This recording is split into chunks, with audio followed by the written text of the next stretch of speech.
Hi everybody and welcome to another exciting episode of the Ungrownups video transmission. I'm your host Mark, and today we're going to be taking a look at the Diamond Select Art Asylum Star Trek The Original Series Captain Kirk and Mr. Spock action figures. Now these are the Toys R Us exclusive versions, which I didn't even know that Diamond was making. I did not know that Toys R Us was going to be getting these versions.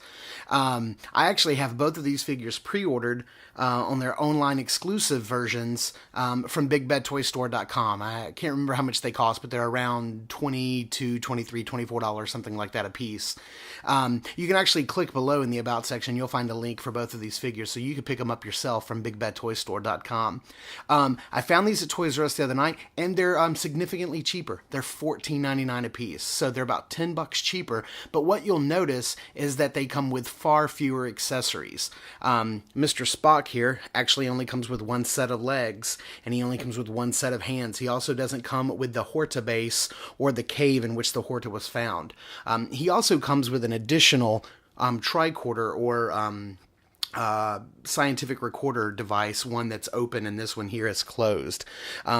So they each do come with an exclusive rock formation base, which is kind of cool, exclusive to this set, which is basically why I picked these up. You'll see that, like I said, Spock doesn't come with his extra set of legs. Kirk does not come with the engineering backdrop, nor does he come with Khan, which is a huge plus for that figure. He also has a different set of hands. I'm not sure if he comes with any extra arms, but Kirk doesn't come with any extra legs. So mainly I picked these sets up because A, totally surprised that they were there. B, they come with these exclusive bases, which is really cool. And I was contemplating picking up one or other of these guys extra so that, you know, I could mix and match, because you can actually, the figures actually come apart at the waist and you can swap the legs. So I actually wanted some different versions of Kirk's legs because he's actually in a leaning forward pose. So spinning this one here around on the back, you'll see that the bases do connect together.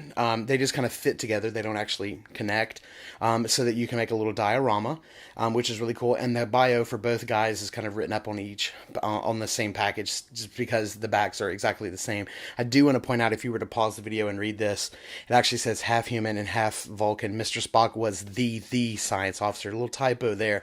Two these in a row. I actually noticed this on the back of the online version, so it looks like there was no looks like there was no copy editor at work that day when they sent these to press. So all the packages have a typo on them, which is kind of funny. Yeah, I mean, these guys look absolutely fantastic. I can't wait to get these versions opened up and check them out. And I also can't wait for the online versions. So as soon as they come in, we'll do a review for those, and we'll do a little comparison. What's same, what's different.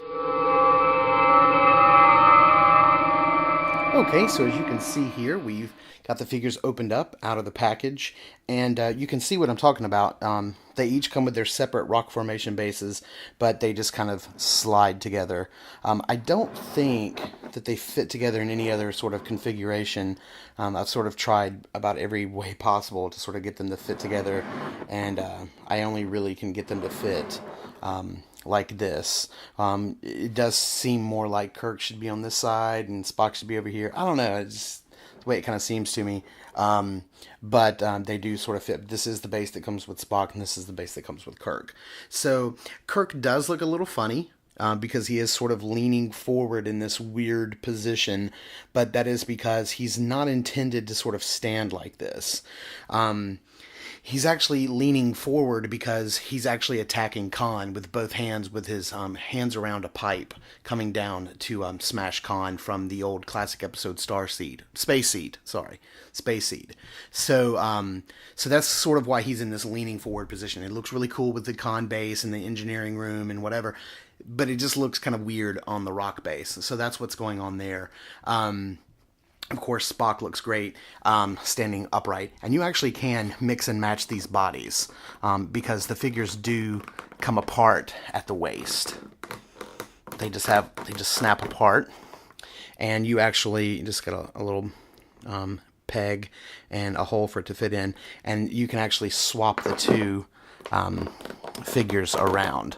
So you can take Kirk, put him on the more upright legs, which is why I was thinking about getting an extra set of these figures anyway, just so that I could have Kirk in a more upright position for some posing, and then So Kirk is, and now Spock is now in a more leaning down position, and he, because of the body being scrunched over, actually doesn't look like he's leaning that far forward. So that's what's going on there with the figures.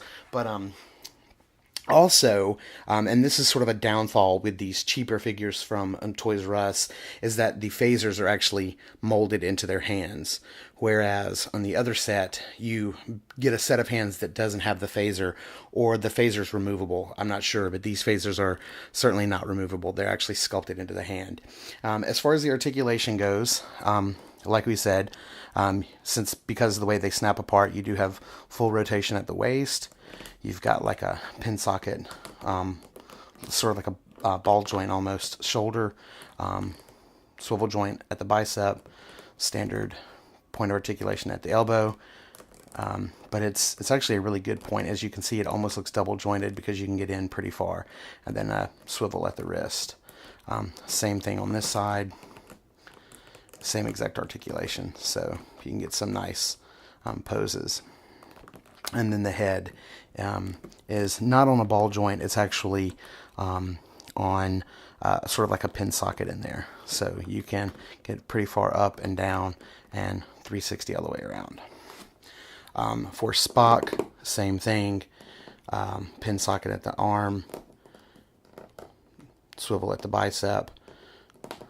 Not quite as good of a articulation point at the elbow. The little joint there is not as tight as Kirk's, and then a full swivel at the wrist. And you can see same thing on that arm. Same thing with the head. He doesn't seem to be able to look as far up as Kirk can, but I think that's probably because Kirk was designed to be leaning over. The other really cool thing about the other Spock that comes from the online exclusive version is that he actually has two heads. He has one head that's actually got a more of an angry, concentrating sort of face, which is really cool. Because he's interacting with the Horta, which is kind of neat. So let's get these guys switched back into their original positions. And this way we can take a closer look at each figure individually, at some of the finer detail on the figures. Okay, taking a closer look at Kirk here. You know, I can say that it's a decent sculpt. It's a passable sculpt. It really doesn't look a whole lot like Shatner's Kirk to me. But, you know, it looks close enough to pass for me, as far as I'm concerned. He's a pretty generic looking character, and, you know, being an illustrator myself, I can tell you that it's the more generic looking people that are the hardest to draw or the hardest to illustrate or reproduce, you know, in illustrated form, because they just really have so few features to accentuate. So I can imagine it's the same way with sculpting. But, you know, like I said, it's a passable sculpt of Shatner's Kirk, but not too spot on as far as I'm concerned. You can see nice Star Trek symbol logo on the shirt, and then as far as the phaser goes, can see some nice detail in there, the stitching work and the detail around the sleeve, and then the fine details that are painted into the phaser. You got some gunmetal, some black, and some light silver accents. So pretty nice sculpting and pretty nice detailing, painting on the phaser itself. Moving over here, same detail work on the hand, on the sleeve on this side as well, and then some nice wrinkling on the pants. And you've got quite a bit of weathering on the boot. So that's kind of cool. And then the base itself has got some nice washes and paint applications on it. A little bit more weathering on this boot here. So all in all, a really nice Kirk. I do believe that the Kirk that comes, the online version with the engineering room and the Khan figure, is much nicer than this version. And of the two, I believe that you probably get, if you could only pick up one of these guys from Toys R Us, I would definitely pick up Spock. He seems to be the one with the most accessories and the much better stance, if you were going to pick one up. So let's take a look at Spock. Okay, so as you can see, much nicer sculpting and paintwork on Spock here. Captures Leonard Nimoy's facial expressions and his facial detail pretty well. I think this is a much better sculpt than the Kirk figure. Some nice detailing around the neck. You can see really nice Starfleet emblem right there, logo on the shirt. Again, some really nice detail work on the sleeves here, nice gold paint applications, and the same amount of detail and paint on the phaser. So all in all, high standards right there. Again, this is a Diamond Select figure, so they do sort of go all out when they do make figures. Same detailing on this side, looks really nice. And I'm not sure if these things were called tricorders back in the Star Trek original series, but if that indeed is what it's called, looking pretty nice. Some nice detail there. You've got a soft rubber strap that goes all the way around. Doesn't feel like it's in danger of breaking. Some nice detailing and paint work on there as well. More upright position. And, some slight weathering on the boots, not nearly as much, I believe, with the Kirk figure. And again, same nice detail on the base. And there are pegs. The feet do have holes. There's 2 pegs on each of the bases. So that's the Spock figure. Really nice. Really, really nice work. Okay, that's going to about do it for this review. It's kind of quick because, other than swapping the bodies, there's not a lot of interaction between these two figures. Like I said, you don't have the extra head sculpt, you don't have the extra hands, you don't have the extra lower body for Spock. And so the online versions of these figures actually have a lot more interchangeability because of the different types of hands. You can swap between the two, between the pants, you can swap between the two.